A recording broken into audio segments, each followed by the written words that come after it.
한 주간의 언론 보도를 분석하고 비평하는 와치독 시간이 있습니다. 자, 오늘도 훅 들어오신 알파고 신하씨 외신 기자 소개해드립니다. 어서 오세요. 네, 안녕하십니까. 예, 그리고 정상근 전 미디어널 기자 함께합니다. 어서 오십시오. 네, 안녕하십니까. 무슨 말하고 싶었던 거예요? 이제 문자 보내라고 하셨잖아요. 아니면 예. 유튜브 우리 실시간으로 보시고 댓글 출연진이랑 개인적으로 연락을 하시고 의견 보내주셔도 되지 않습니까라고 질문으로 던졌습니다. 전화번호 공개하실 거예요? 아니 그 SNS 뭐 인스타나 그런 계정에서는 뭐라고 해야 되나 자, 발로하면 되죠. 예, 정상훈 기자 핸드폰 번호 알려주시지 않는다고 했지만 소리도 줄여주셔야 되고요. 네. 확인해 주셔야 되고. 깜짝 놀라셨네. 괜찮습니다. 예. 청취자 여러분께 양해 말씀드리겠습니다. 자, 본격적으로 와치독 시작하도록 하겠습니다.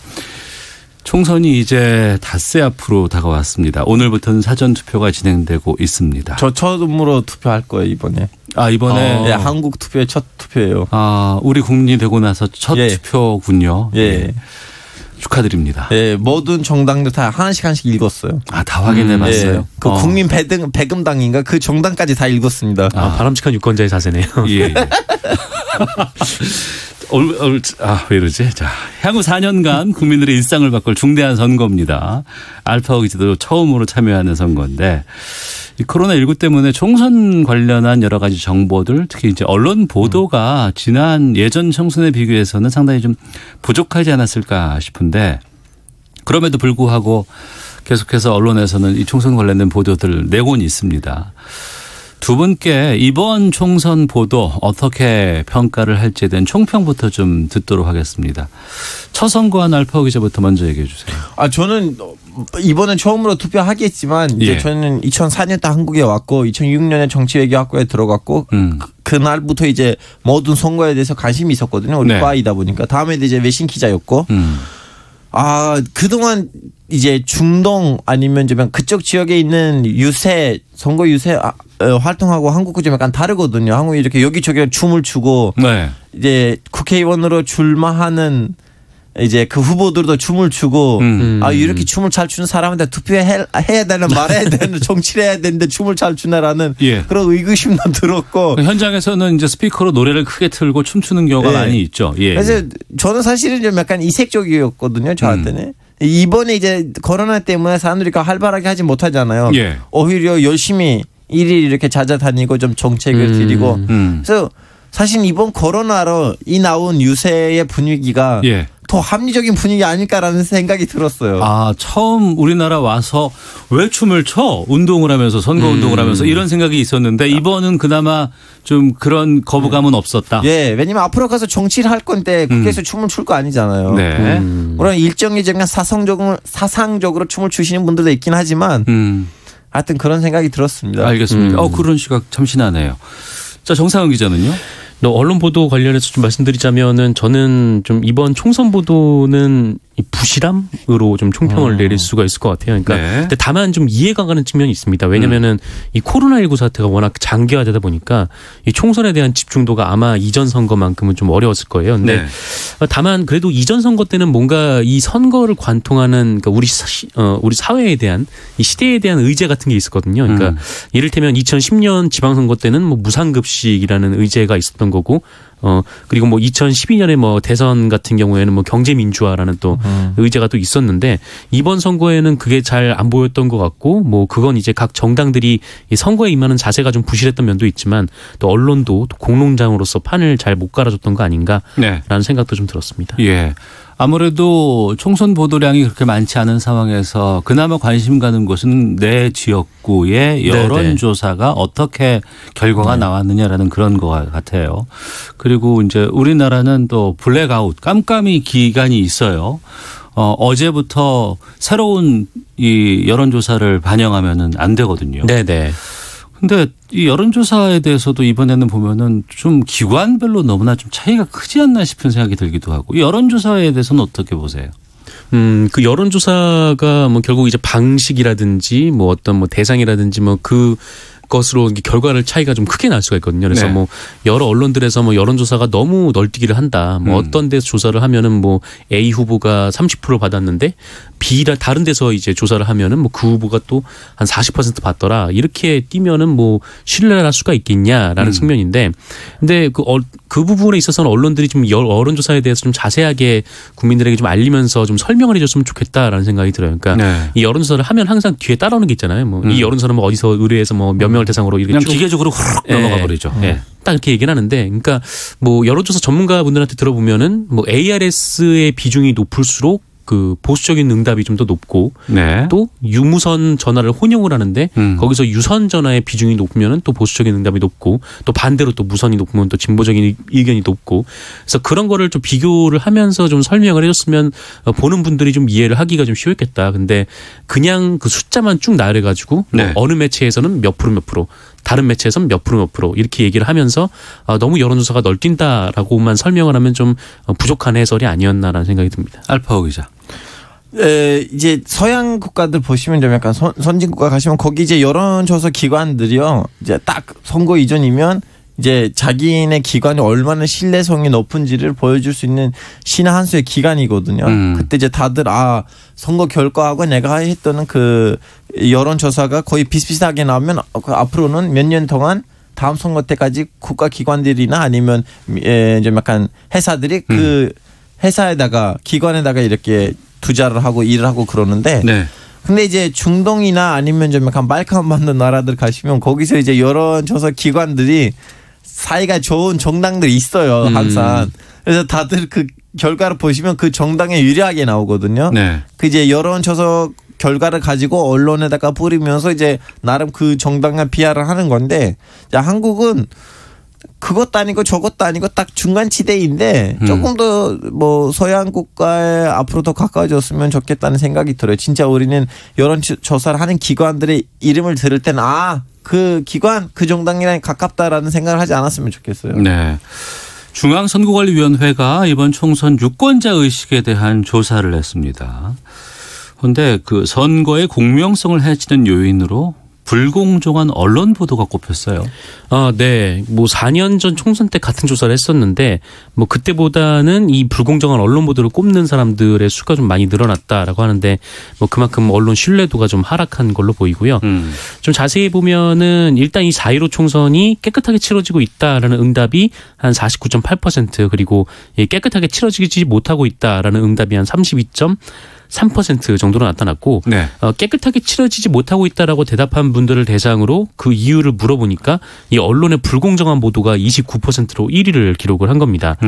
그리고 2위가 이 정당 후보자의 상호 비방 그리고 흑색 선전, 이게 27.2%였는데 그러니까 선거가 지금 뭐 깨끗하게 치러지지 않고 있고 그 이유는 그 정당 간의 뭐 마타도어나 이런 흑색 선전보다 언론의 보도가 더 큰 문제다라고 생각을 하신 거예요. 네. 그래서 뭐 그만큼 이제 언론에 대한 신뢰도가 많이 이제 떨어졌다라고 좀 볼 수가 있는 것 같고, 뭐 어쨌든 뭐 이게 의식조사니까 누구를 지지도를 측정하기 위한 게 아니고 그냥 의식조사니까 네. 이 조사 방식은 간단하게 개요로 그냥 말씀드리겠습니다. 예. 이게 중앙선거관리위원회 의뢰로 한국갤럽이 실시했고요. 지금 전국 17개 시도에 거주하는 만 18세 이상 유권자 1,505명을 대상으로 실시가 됐고요. 조사는 무선전화와 유선전화를 활용한 전화 면접으로 진행이 됐고 표본 오차는 95% 신뢰 수준에 플러스 마이너스 2.5%포인트가 나왔고요. 자세한 사항은 선관위 홈페이지에서 확인하실 수 있습니다. 네. 우리가 언론 보도를 보고 선거에 대한 정보를 얻을 수밖에 없는데 네. 물론 현장 가서 확인할 수 있는 건 한계가 있기 때문에요. 그런데 이 언론의 불공정한 보도 때문에 선거가 깨끗하게 치러지지 못한다라는 응답이 나왔다는 건 참 언론사로서는 치명적인 거거든요. 두 가지 결과가 있어. 하나는 그 거기에다가 이제 그 투표에 여론조사에 참여하는 시민들의 대다수가 우리 오태훈의 시사본을 안 본다는 점을 제가 깨달았고요. 예. 이걸 봤었으면 그렇게 안 들었을 거예요. 두 번째 문제는 뭐냐면 지금 한국에서 짜잘한 정당들도 많잖아요. 이게 이렇게 좀 약간 주류 정당이 짜잘한 표현보다는 그 규모가 작거나 군소정당. 죄송합니다. 이제 표현 적절하지 않았습니다. 예. 이제 좀 약간 대류 이렇게 주류의 이제 정당들이 있고 다음에 좀 약간 소수 정당들 많은데 예. 근데 소수 정당의 특징이 뭐냐면 딴 나라들과 다르게 그 소수 정당들의 유권자들이 그 정당에 대해서 애정이 너무 깊거든요. 제가 하는 관찰로서는. 그래서 그분들은 왜 우리 정당에 대해서 기사가 제대로 안 나오냐라는 그런 불만이 너무 커요. 예, 소수 정당이나 소수 군소 정당의 후보들에게도 좀 관심을 갖고 보도가 나와야 되는데. 예. 그래서 저는 이번 그 결과를 보고 그러한 관찰이랑 연결을 시켰죠. 저는 개인적으로. 그리고 우리나라는 이 언론이 뭐 미국이나 뭐 다른 서방 언론들 같은 경우에는 우리 회사는 어느 후보를 지지합니다라는 걸 표명하는 곳도 있잖아요. 그렇죠. 그런데 우리나라는 그걸 하면 안 돼요. 네. 안 되는 걸로 알고 있습니다. 네. 안 돼요. 그런데 또 그렇지 않으면서도 그냥 성향이 드러나는 언론사들도 꽤 돼요. 네. 또 그것 때문에 비난받고 또 아니면 우호적인 그런 시각도 있거든요. 이건 어떻게? 아니 저는 사실은 일단은 한국에서는 안 되는 것이 안 된다고 생각하고요. 지지를 해도 된다? 예, 오히려 대충 불어넣고 사람들이 이렇게 꼼수 부리기에는 대놓고 얘기하면 되잖아요. 우리는 이 신문사인데 이 정당을 지지한다. 네. 국가가 위에서는 묶어버렸기 때문에 밑에 있는 언론사들이 어쩔 수 없이 아니에요. 우리는 그런 거 아니에요라고 하긴 하지만 기사 성향들 보면 다 모든 언론사가 하나의 정당이란 어느 정도 연결돼 있다는 거 티나요. 정상훈 기자님.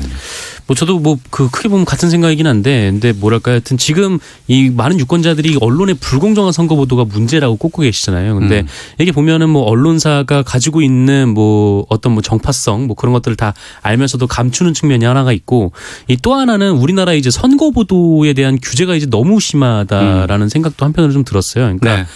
이게 그냥 뭐 단순히 뭐 어떤 예를 들어서 그러니까 A라는 정당에 뭐 무슨 후보가 막말을 했다라고 하면은 그것만 전하는 게 아니라 자꾸 이제 거기에 대구되는 그러니까 B정당이 누구 또 C정당이 누구도 막말을 했다라는 걸 굳이 찾아서 네. 기계적인 중립을 맞추고 나면 우리는 공정했다라고 얘기하는 거죠. 네, 네. 그렇게 하지 않으면 또 이제 그 선거관리 선거 그 보도 그 부분에서 좀 지적을 나와도 또 이런 일이 또 벌어지니까 네. 뭐 이렇게 뭐 어설픈 중립 그러니까 뭐 기계적인 중립으로는 이 지금 대중들의 욕구에 부합할 수 없다라는 생각이 좀 드는 거죠. 알겠습니다. 청취자 장호민님 사전 투표하고 왔습니다. 날씨는 좋은데 코로나가 아직 남아있으니 우리 모두 좀 더 감내해야겠죠. 힘냅시다라고 보내주셨고 0643님 이제 전 투표하러 갑니다. 화이팅 대한민국 이렇게 웃는 표시까지 보내주셨습니다. 자, 한 주간의 미디어 비평 와치독 정상근 전 미디어오늘 기자, 자만 아메리카의 알파고 신하씨 외신 기자와 함께하고 있습니다. 지난주에 저희가 이거 한번 다뤘었는데 MBC가 보도를 했죠. 이 채널A의 취재윤리 위반 의혹과 관련해서 지난번에 이 시간에 방송통신위원회는 이 취재윤리 과정에서 우리가 한번 좀 이걸 들여다봐야 될 것 같다라고 말씀을 했는데 네네. 방통위가 어제 채널A 경영진을 직접 불렀습니다. 조사 진행 상황을 들었다고 하는데 이 방통위에 나온 채널A가 뭐라고 해명을 했습니까? 워낙 뭐 비공개로 불러서 이제 김재호 사장에 대해서 얘기를 좀 나누었는데 네. 어쨌든 관심사가 워낙 큰 사안이니까 이 방통위가 보도자료를 냈습니다. 그래서 뭐 거기에 보면은 이 김재호 채널A 대표이사가 이 취재 과정에서 해당 기자가 이 부적절한 행동으로 취재윤리를 위반했다 이렇게 인정을 했어요. 인정을 했다. 근데 다만 이 보도본부 간부들은 사전에 확인하지 못했다. 라면서 이번 사건이 이제 기자 개인의 일탈로 정리를 한 것 같습니다. 개인의 일탈로 정리를 했다. 네네. 채널A의 진상조사위가. 네, 대표이사가 와서 그렇게 얘기를 했으니까. 근데 아직 진상조사위의 결론은 최종적으로 나오지 않았고요. 예. 일단은 대표이사가 방통위에 불려가서 그렇게 얘기를 했습니다. 근데 그 진상조사위 꾸려진 지 시간이 꽤 지났고 했는데 그 내용 자체가 좀 상당히 부실하지 않아요?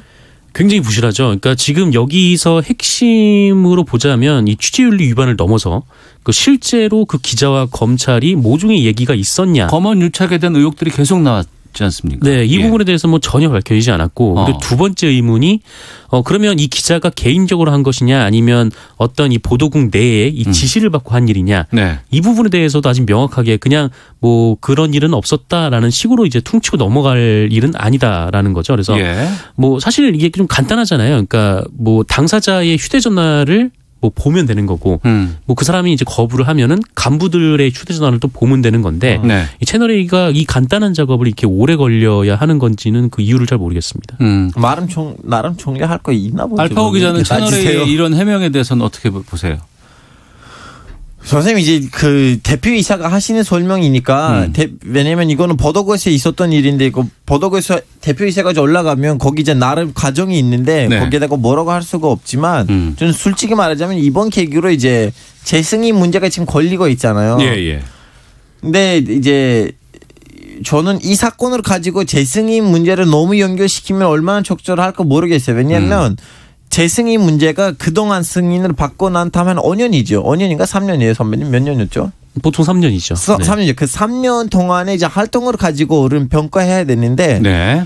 어떻게 보면 기자라서 언론인으로서 있으면 절대로 안 되는 일이 더졌지만 근데 이 사건 하나만으로 거기 지금 수많은 기자들 있고 수많은 그 이제 언론인들이 있는데 네. 그 한꺼번에 이렇게 패키지로 삼아서 전체적으로 3년의 평가가 되면 안 된다고 생각해요. 물론 이 한 건만 갖고 모든 재승인에 대한 네. 평가를 내리는 건 아닐 거예요. 방통위가 이제 마침 말씀을 하셨기 때문에 채널A 재승인 여부에 대해서 올해 말까지 아마 이거 심사를 해서 결정을 하는 걸로 알고 있습니다. 네네. 지금 민주언론시민연합과 같은 시민단체 쪽에서는 이번 조사 결과도 재승인 결정에 반드시 좀 반영하라 이런 좀 주장을 좀 하고 있다고요. 그렇죠. 뭐 물론 이 건 한 건만 가지고 이 재승인 통과 기준을 충족을 했는데 뭐 낙마를 시킨다. 뭐 그거는 뭐 잘 모르겠습니다. 왜냐하면 이 사건의 결론이 아직 어떻게 나는지 모르기 때문에. 근데 만약에 이 사건이 기자 개인의 일탈이 아니라 네. 뭐 보도국에서 조직적으로 지시한 일이라면 혹은 그 과정에 이제 검찰이 유착된 일이라면 이거는 굉장히 좀 중대한 문제죠. 이 한 건으로 충분히 이 재승인 심사에서 탈락할 수 있을 만한 일인데 네. 왜냐하면 이거는 그 우리나라 이제 방송법에 규정돼 있는 그 방송의 공적 책임 그리고 이 공정성이라는 핵심 가치에 반하는 행동이라고 저는 판단을 하고 있고 또 이제 민원령 같은 이 시민단체들도 좀 그렇게 좀 생각을 하고 있는 것 같아요. 또 게다가 이제 좀 만약에 윗선의 지시가 있었다고 한다면 이건 또 채널A 뉴스룸 전체 도덕성의 문제가 제기가 될 수가 없는 그런 거고. 예. 그리고 이게 한 건만 가지고 이렇게 된다라고 만약에 재승인이 좀 어렵게 된다라고 하기에는 좀 그렇게 보기 어려운 건 이 사건이 불거지기 전에 이 채널A가 재승인 심사를 받았고 이 점수가 어느 정도 기준에 충족을 했습니다만 그 몇몇 가지의 점수, 그러니까 굉장히 항목에 따라서 네. 그 충족 점수에 미달된 것들이 있죠. 그런 게 있습니다. 그런데 그런 것 중에 이 방송의 공적 책임, 공정성 이 부분에서 좀 점수가 이 기준에 미치지 못한 거 아닌가, 좀 그것 때문에 이 보류 결정이 난 거 아닌가 지금 그렇게 추정이 좀 되고 있거든요. 그래서 예. 그런 그 방송의 이제 뭐 공정성, 뭐 그 공적 책임 이 부분에서 좀 낮은 점수를 받았다면 다시 이제 이 채널A와 이 검언 유착 의혹이 불거진다면 이거는 치명타가 될 수도 있겠죠. 알파고 기자. 예. 저도 방금 전에 사실은 얘기를 말씀드렸지만 우리는 이런 문제가 나올 때마다 너무나 그 방안 뭐라고 해야 되나 그 뒷정리를 너무나 크게 하고 사실은 우리는 문제들의 뿌리를 뽑은가 안 뽑을까는 거기에 대해 의심이 들어요. 무슨 말이냐면 네. 지금 진짜 최악의 경우는 뭐냐면 최악의 경우 그거잖아요. 한 방송사가 그 검찰 안에 있는 몇 명 사람이랑 손을 잡아서 나름 좀 약간 작업을 하는 거예요. 최악의 경우. 최악의 경우. 예. 아직 그렇지는 아닌지 모르죠. 예. 이제 그런 경우가 났다면 방송사 하나 없애면 이 문제가 없어지는 거 아니잖아요. 이 문제가 또 다른 방송사하고 또 다른 검찰 안에 있는 사람들한테 아직도 진행될 건데 우리는 네. 여기서는 방송사의 이름을 가지고 집중하는 것보다는 오히려 이 최악의 경우에 나올 그 범죄의 그림에다가 집중을 해서 그 그림의 뿌리를 뽑아야 되지 않을까 싶어요. 알겠습니다. 그러니까 어떤 특정 언론사만의 문제가 아닐 수도 있는데 그것을 드러났기 때문에 여기 하나에만 집중시켜서 이걸 재승인으로 연결하는 것은 오히려 더 문제가 있을 수 있다. 네. 만약 검언 유착이 실제로 그게 존재하고 드러난다 그러면 이 회사뿐만 아니고 전체적인 그림으로 보고 이걸 풀어야 된다라는 것 알파고가 말씀해 주셨고요. 하나만 좀 더 보겠습니다. 이 채널A 취재 윤리 위반 사건과 관련해서 보수 언론 쪽에서 메신저 공격, 그러니까 이철 전 대표 신라진 쪽에 지인이라는 이 증언을 했던 이 지인에 대해서 공격성 기사를 싣고 있다고 하는데 이거 어떻게 보시는지 끝으로 짧게 좀 여쭤보겠습니다. 정상훈 기자. 그러니까 제보자가 전과가 있고 특정 정파에만 편향적이다라는 것은 굉장히 중요한 기준이 된다라고 생각합니다. 근데 그러니까 제보자를 검증을 하고 팩트도 분명히 체크를 해야죠. 근데 이 채널 A 건 같은 경우에는 이제 녹취로 드러난 일이었어요. 그러니까 네. 이게 사실 이거보다 좀 더 확실한 증거는 없는. 뭐 특별한 기자회견이라든가 누군가의 폭로라든가 이런 것이 아니고. 네네 그렇습니다. 어떤 근거를 가지고 있는 부분이었기 때문에 네. 지금 이런 상황에서 이 제보자에 대한 공격이 뭐 무슨 의미일까라는 생각이 듭니다. 알파고 기자는요? 이제 그런 기사들 덕분에 우리는 이 사건을 다방다면적으로 볼 수 있다는 기회라고 봅니다. 알겠습니다. 자, 여기까지 듣도록 하겠습니다. 한 주간의 미디어 비평 와치동 마치겠습니다. 자만아메리카의 알파고 신하시회 신기자 또 정상근 전 미디어널 기자 두 분과 함께했습니다. 두 분 말씀 고맙습니다. 네, 감사합니다.